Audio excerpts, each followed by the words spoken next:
గొప్ప అమ్మకి ఒక కూతురుగా మీకు ప్రపంచం అంతా వారిని ఇలా కొనియాడుతూ ఉంటే మీకేమనిపిస్తూ ఉంటుందో అనొక ప్రశ్న. నేను ఎప్పుడు చెప్పే ఒకే మాట ఏంటంటే, ప్రపంచం అంతా అమ్మని ఒక స్టార్గా చూసినా నాకు అమ్మే కదా. అవును. సో నేను అమ్మగానే చూస్తాను. చిన్నప్పటి నుంచి అమ్మ అమ్మ అని అనుకుంది. మెల్లిమెల్లిగా ఏమవుతుందంటే, నాకు కొంచెం మెచ్యూరిటీ వచ్చే కొంది ఇక అమ్మ సామాన్యమైన అమ్మ కాదు నాకున్న అమ్మ, మీరు అన్నట్టుగా కోహినూరు వజ్రం. అందుకని అందరికీ ఇటువంటి అమ్మ దొరకదు, నాకు అదృష్టం దొరికింది. సో ఈరోజు కూడా మీరు ఇంకా నన్ను ఇంత ఆప్యాయతతో ఇంత మర్యాదతో చూస్తున్నారంటే ఇట్స్ బికాస్ ఆఫ్ హర్.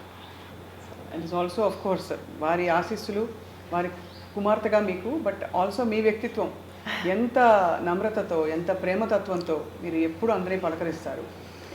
చాలా బాగా అనిపిస్తుంది, మిమ్మల్ని కలవడమే చాలా సంతోషం. దట్స్ మ్యూచువల్ అండి. Thank you. సంజయ్ కిషోర్ గారు, సావిత్రి గారికి మీరు ఎంతటి వీరాభిమానం నాకైతే ఒక 15 ఏళ్ళు అంటే మన పరిచయం ఏర్పడినప్పటి నుంచి తెలుసు. ఈ పుస్తక రూపకల్పన అసలు ఎక్కడ మొదలైంది? సరే, సావిత్రి గారి అభిమానిగా నేను మీకు తెలిసిందే. ఈ పుస్తకం వరకు వచ్చి అంటే నేను అనేక 15-18 ఏళ్ళు వరుసగా సావిత్రి గారి ఫోటో ఎగ్జిబిషన్స్ పెట్టాను. నా దగ్గర ఉన్న కలెక్షన్స్ అంటే ఒక ఆర్కైవిస్ట్గా నా దగ్గర ల్యాక్స్లో ఫోటోగ్రాఫ్స్ ఉన్నాయి తెలుగు సినిమాకి సంబంధించి. 6 లక్షల ఫోటోగ్రాఫ్స్. సో ఇదంతా చేయడానికి కూడా నాకు సావిత్రి గారి మీద ఉన్న ఇంట్రెస్ట్ నుండి స్టార్ట్ అయింది.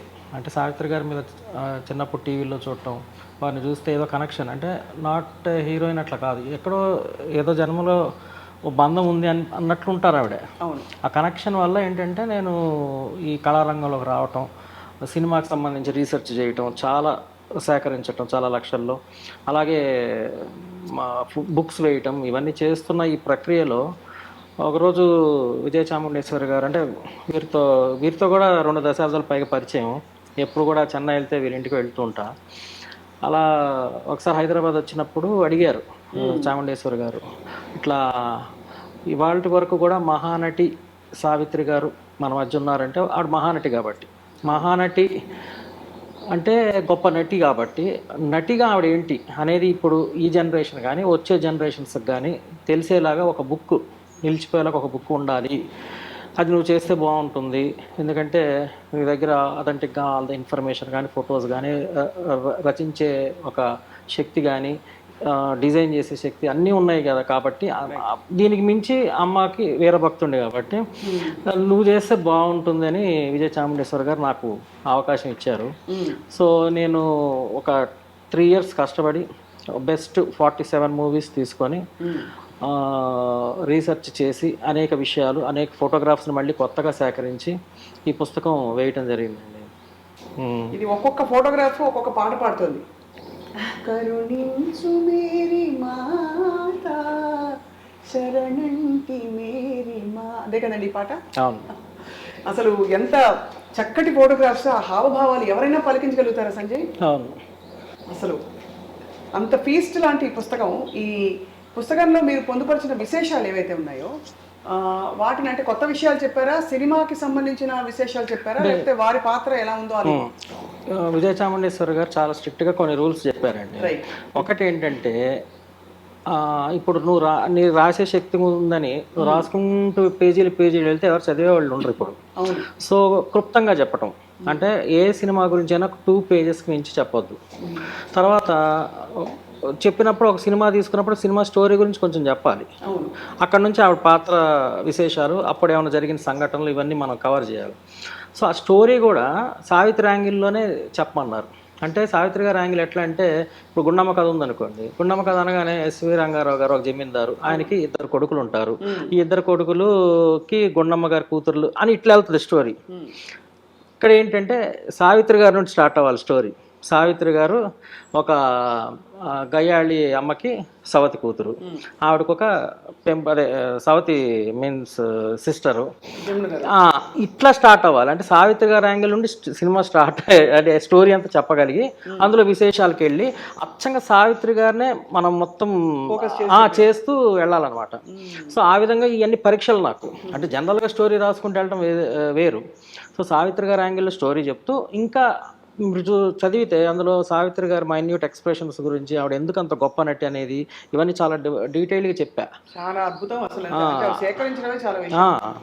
ఫొటోస్ కూడా నా దగ్గర చాలా వేలల్లో ఉన్నాయి సావిత్రి గారు.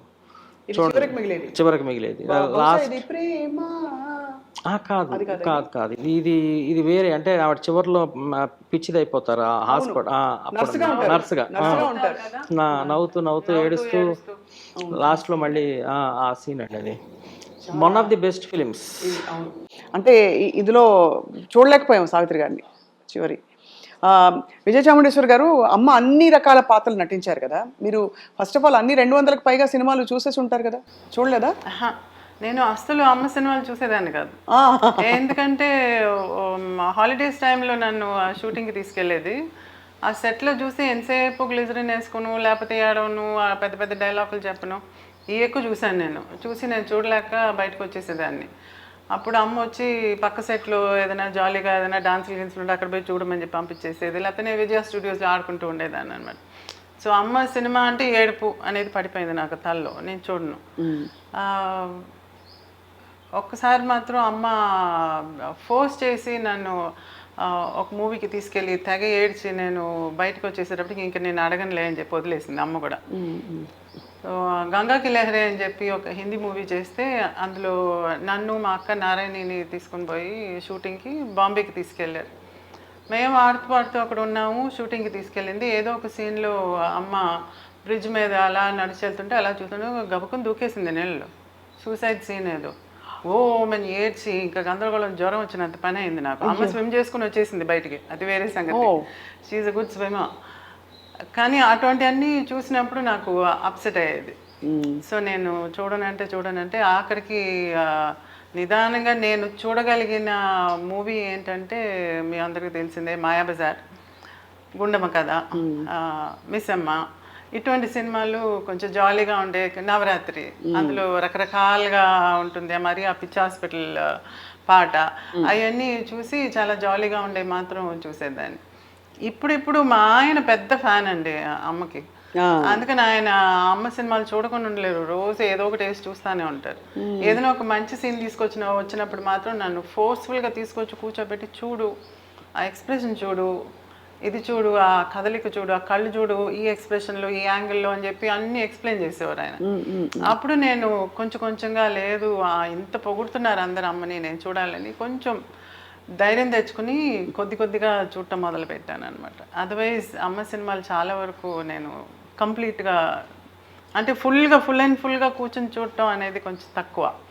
ఇప్పుడు సంజయ్ ని బుక్ చేయమన్నా. నేనేంటంటే ఇంతమంది మెచ్చుకుంటున్నారు కదా అమ్మని, ఒక ఫిల్మోగ్రఫీ లాగా ఉండాలి, రాబోయే తరాలకి తెలియాలి, అసలు మా తరాలకి కూడా తెలియాలి కదా, అంటే మా జనరేషన్కి తెలియాలి, మా పిల్లలకి అంతా తెలియాలి, మన ఎక్కడి నుంచి వచ్చాము మనం అనేది తెలియాలని చెప్పి నేను ఒక ఫిల్మోగ్రఫీ చేయమని చెప్పాను. ఫిల్మోగ్రఫీ అంటే యూజువల్గా మూవీ అది ఎప్పుడు రిలీజ్ అయింది, డైరెక్టర్ ఎవరు, ఆడిందా లేదా, ఆ డీటెయిల్స్ ఉంటాయి దానిలో, అలా ఉంటుంది. కానీ నాకేం కావాలంటే నాకు మెయిన్గా నాకు విజువల్గా అపీలింగ్గా ఉండాలి. నీ దగ్గర మా అమ్మ ఫొటోస్ అన్నీ ఉన్నాయి కదా, సో అన్నీ అమ్మ తెలుగులో చేసిన సినిమాలు అన్నిటికీ ఒక పక్క ఫోటో ఉండాలి, ఒక పక్క నువ్వు మూవీ గురించి ఆ డీటెయిల్స్ రాయాలి అని అన్నాను.